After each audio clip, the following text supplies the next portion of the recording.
Hello students, welcome to the second video lecture of this chapter, light, shadows and reflection. So students, in our previous classes we have seen the introduction part, or we have read the introduction part of this chapter. We have read about, you can say, transparent, translucent and opaque objects. We have read about shadows. We have read about a very important property of light, that light travels in a straight line. So these things we have already read. Now in today's class, activity 4.3 we have discussed in our previous video lecture. Now let us start with activity 4.4. So what this activity tells? This activity tells that in the evening, if you go out an open ground with your friends and take a torch and a sheet of cardboard with you and shine the torch in the upward direction, that is towards your friend's face. So what will happen if you put the torch towards your friend's face and make sure there is no building or trees behind you? So you have a source of light and an opaque object. Now can you see the shadow of your friends? So this question is very important. If you have a source of light, if you have an opaque object, then you can easily find out the shadow. Definitely not, students, because if this is an opaque object, okay, and the source of light you can find out, this is the source of light which is coming, but if the screen is not there, students, then can you find out the shadow? Definitely not. So surfaces like cardboard sheet, ground, wall, building or room, etc. are necessary from shadows. The surface is known as a screen. Okay, so there should be a screen, because without the screen we can find out the shadow. So for the formation of the shadow, what we need? A source of light, an opaque body to obstruct the light, and a screen. Okay. Now, do shadows give us correct information about the object's shape, size and color? Let us find out. Okay, that means by seeing the shadow, can you tell the shape, size and color of this pen? Let us find out. We will find out this through an activity, okay, which we call activity 4.5. So let us find out that whether we can find out all the things by seeing a shadow or not. So activity 4.5, that let the light of a torch fall on a table, place a book of any colored cover except black and grey between the torch and the table. Now observe the following points. So students, you can see here, I have a book. Okay, so this is a book. You can see here many colors are there, mostly bright colors are there. So if I put the book in front of the light, now you can easily find out the shadow. Okay, but tell me students, by seeing the shadow, can you able to tell, you can say, that is anything written or drawn on the book cover visible on the shadow? Case 1, definitely not. We can't find out that what is written on the book. Case 2 said that is the color of the shadow similar to the color of the book? Now you can find out that there are very bright color, but the shadow always shows black. Okay. Case 3, try book on different colors on this activity. If you choose different color, then also your shadow will appear to black. And case 4, bring the torch closer to the book, observe the size and shape. Now when the source of light is very far away, you can see here the shadow, but when we move the book just, you can say, towards the light, now you can find out that the shadow will comes even bigger and bigger. Okay.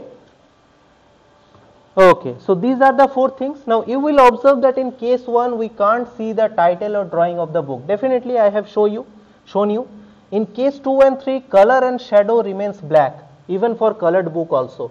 And in case 4, the torch comes closer to the book, the size of the shadow increases. Okay. So from these observations, that means from these 4 observations or from these 4 activities that we have seen, what we can conclude from these 4 activities, let us find out. So therefore we can conclude that shadows are formed only in the presence of light, very important. Second one is, there are always formed on the opposite side of the source of the light. If the source of the light is front side, then my shadow will appear on the back side. That means the opposite side of the light. And third case, the clarity, size and position depend upon the light and the source of the object. Okay. So these are the 3 things that are important for shadows. Now very important, you can say, conclusion of shadow is a pinhole camera. What is a pinhole camera? Let us discuss. This is very important. This is an activity based on the shadows. We can call it as pinhole camera. So basically a pinhole camera is a simple device that works on the principle of the rectilinear propagation of light. Rectilinear propagation on light means light always travels on a straight line. Okay, this property. It has small hole through which the image of the object is obtained. Okay. Now how we can draw the how we can make a pinhole camera? Okay, what are the principle, what is the working thing? Let us find out with activity 4.6. Okay, so let us find out then, students. I hope before this it is clear to you. So let us find out how to make a pinhole camera. Activity 4.6. So take two boxes so that one box can easily slide into another which no gap between them. Okay, so you have to take two boxes. Okay, you will choose two boxes where we can slide one box into the another. Okay, then cut open one side of the both the boxes. Okay, that means if this is your box, if this is your first box, if this is your second box, so you can see the second box can easily move into the first box, and you have to cut this portion. Okay, one side of these boxes you have to cut. Okay, now on the opposite face of the larger box make a small hole. So you have to make a small hole here. Okay, this is the larger box, this is the smaller box. Okay, in the middle. Now cut out a square of the size about 5 centimeter from the middle of the opposite the cut side of the smaller box. Okay, you can say this is the cut side of the smaller box. Now we will cut, you can say, a small rectangular part. Okay, on the opposite side of the smaller box. Then what we have to do?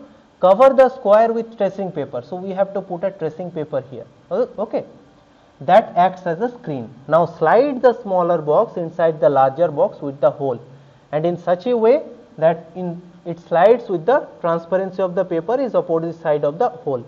Now your pinhole camera is ready.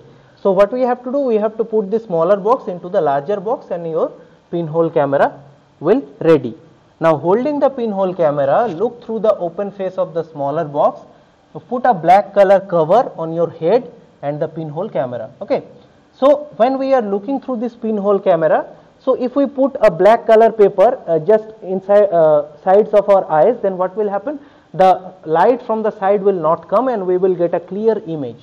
Okay, now try to look at some distant images through the pinhole camera, and what do you observe? So this is the basic principle of pinhole camera. Okay, I hope you can find out the basic principle or basic construction of pinhole camera. Okay, this is the way that we can create our own pinhole camera. Okay. Okay, let me show you one thing, that you can say this is our pinhole camera. Okay, you can say this is the bigger box, some smaller box is there, you can say this is the hole. Okay, so this is one kind of pinhole camera, very easy one. Now let us find out that what we will observe. So through this pinhole camera we will observe an inverted image of the object which is very small in size. Now if we pull the smaller box slightly outward, what do you observe? You will observe the image of the object is still inverted but it becomes slightly bigger. Now if we push the box towards the pinhole, what do you observe? You will observe that the image is still inverted but becomes smaller. Okay, so definitely what are the characteristics of images? Very important.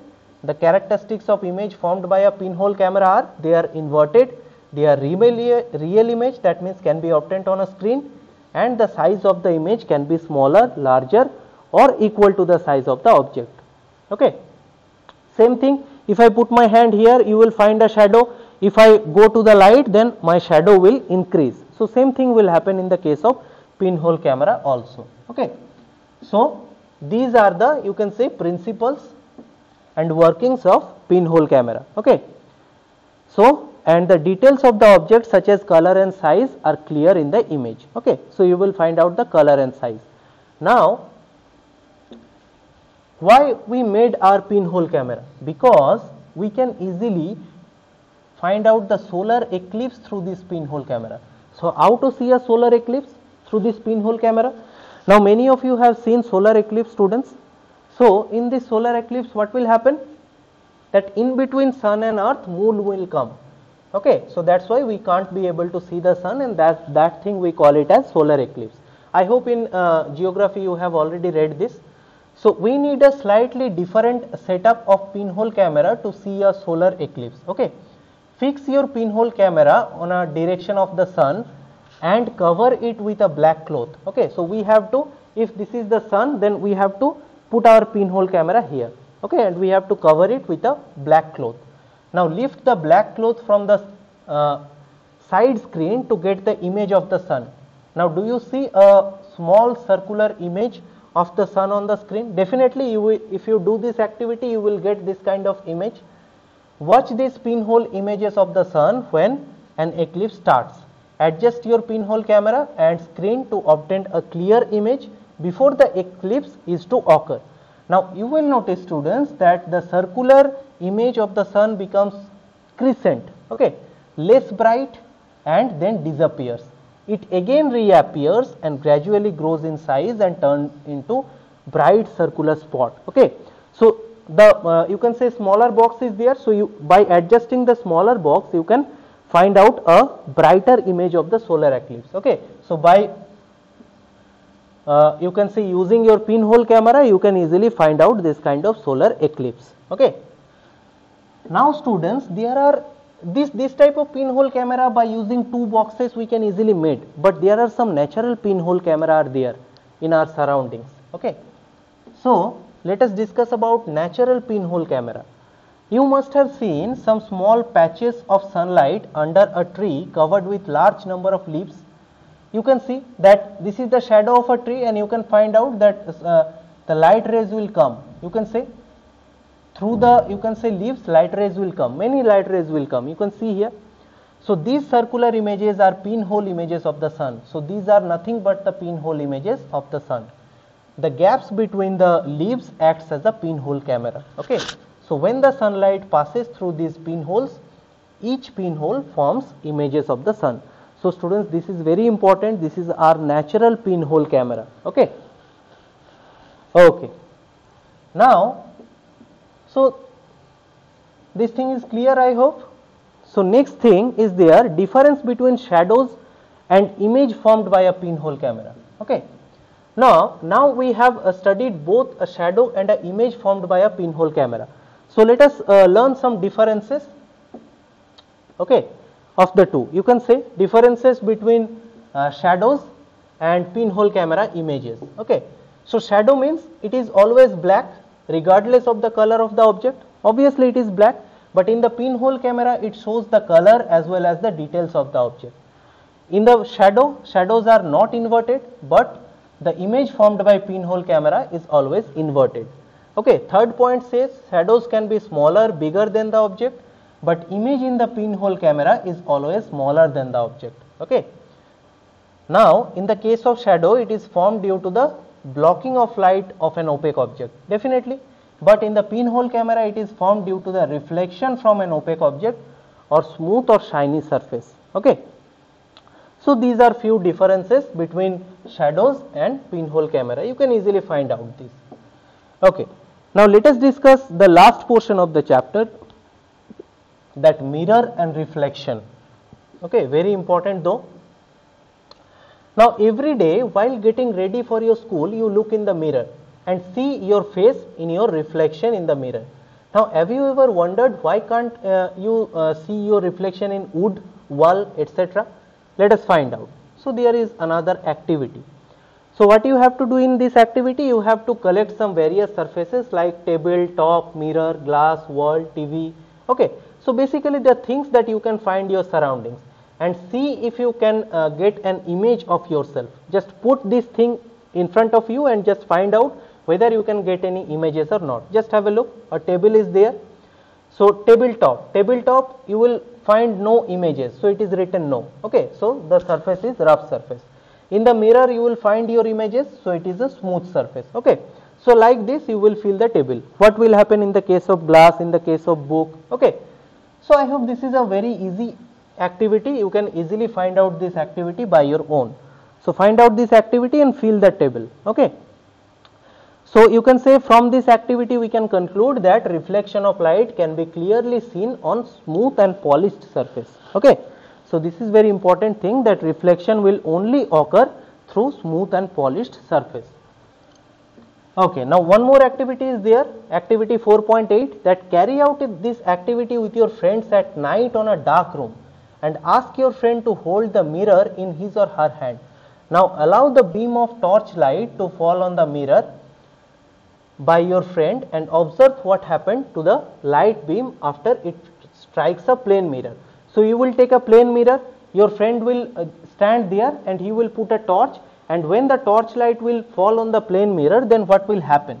Let us find out that if the light will falls on a plane mirror, what will happen?